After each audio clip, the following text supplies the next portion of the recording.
disons, mettre le doigt sur des problèmes importants qui sont en train de gangréner le système éducatif et qui sont susceptibles d'embraser le front scolaire.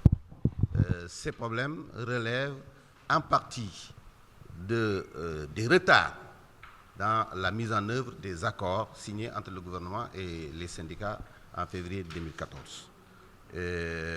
Ces retards, ce sont des retards dans le traitement des dossiers administratifs des agents. Donc ce sont des questions de carrière, des questions très sensibles. Il s'agit des problèmes de reclassement, des problèmes d'intégration, des problèmes de validation, des problèmes de paiement de rappel et des problèmes de mise en solde, etc.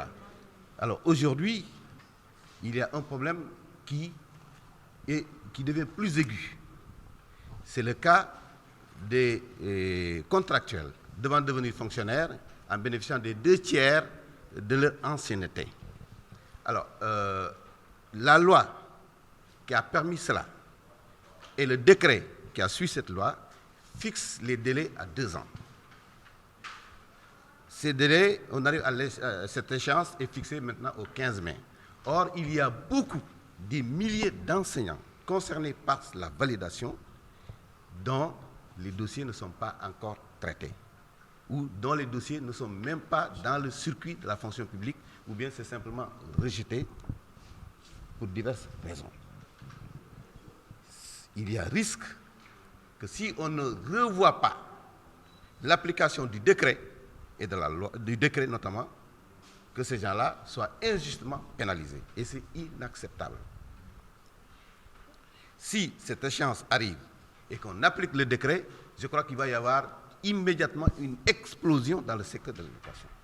Parce que c'est inadmissible. Ce sont les lenteurs administratives qui sont la cause de ce retard, de non-respect de ces délais-là. Alors, ça c'est une question. Donc voilà des questions relatives à la mise en œuvre des accords. Mais le deuxième point, qui est aussi très important pour nous en tout cas Sud-Est, c'est la question du recrutement des enseignants, du recrutement des inspecteurs, du recrutement des personnels pour l'éducation. Aujourd'hui, on constate que le gouvernement a opté pour une politique de réduction drastique dans le recrutement. Mais mieux, dans certains cas, il y a même un gel dans le recrutement. C'est le cas des inspecteurs, inspecteurs de l'enseignement élémentaire, inspecteurs de l'enseignement moyen secondaire général. C'est inadmissible parce que le système a besoin, à tous les niveaux, d'avoir des enseignants qualifiés en nombre suffisant. Mais tel n'est pas le cas.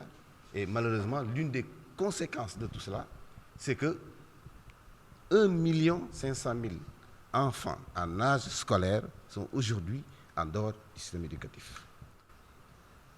Quand un agent est admis à faire valoir ses droits à une pension de retraite, on a constaté qu'il y a un parcours du combattant qui est dressé devant lui. Il peut faire 3 mois, 4 mois, jusqu'à 6 mois. Il y en a même qui font 1 an pour pouvoir accéder à leur pension.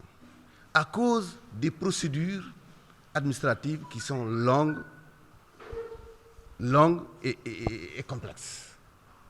Nous pensons que quand même, il y a nécessité à ce niveau-là de faire une simplification, de sorte que l'agent qui va à la retraite ce mois-ci, que le mois suivant, il puisse bénéficier de sa pension de retraite. C'est possible parce que ça existe dans d'autres pays. Le Sénégal doit s'inspirer à ce niveau-là sur les meilleurs exemples, les meilleures pratiques de par le monde pour vraiment respecter tant soit peu ceux qui ont servi la nation pendant des décennies.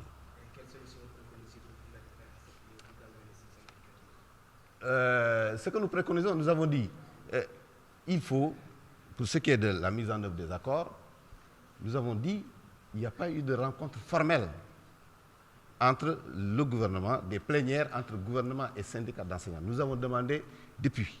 C'est vrai qu'il y a eu le comité de suivi au mois de janvier, mais ça c'était entre les syndicats et les directeurs généraux des différents ministères. Nous avions demandé à cette occasion-là qu'une rencontre soit organisée entre les ministres qui gèrent ces dossiers-là et la partie syndicale. Mais jusqu'à présent, c'est resté lettre morte. Et c'est tout cela aussi qui fait que s'il n'y a pas de rencontre sur ces questions-là, tout est possible. Donc, je pense qu'il faut privilégier la concertation. Maintenant, si ça ne donne pas de résultat, les syndicats sont fondés à quand même déposer des périodes de grève et peut-être même à aller en grève autour de ces problèmes-là.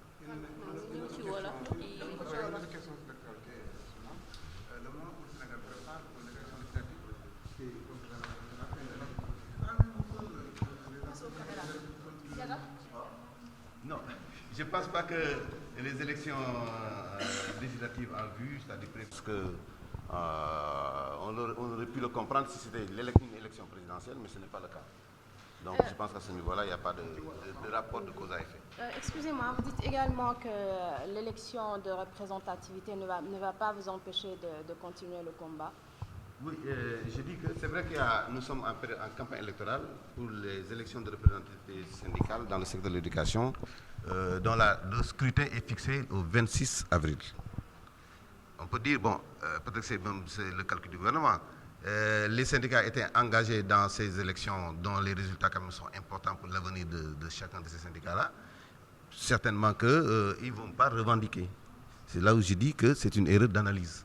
Parce que cela ne va pas empêcher les syndicats d'enseignants de poursuivre le combat pour la satisfaction des points de revendication sur lesquels il y a eu accord avec le gouvernement, mais aussi sur d'autres questions nouvelles, comme la question du recrutement d'enseignants pour le bon fonctionnement du système éducatif. Il faut qu'aujourd'hui, vraiment, le gouvernement revoie sa position par rapport à la question du recrutement. Il en va de l'intérêt du pays, il en va de l'intérêt du système éducatif.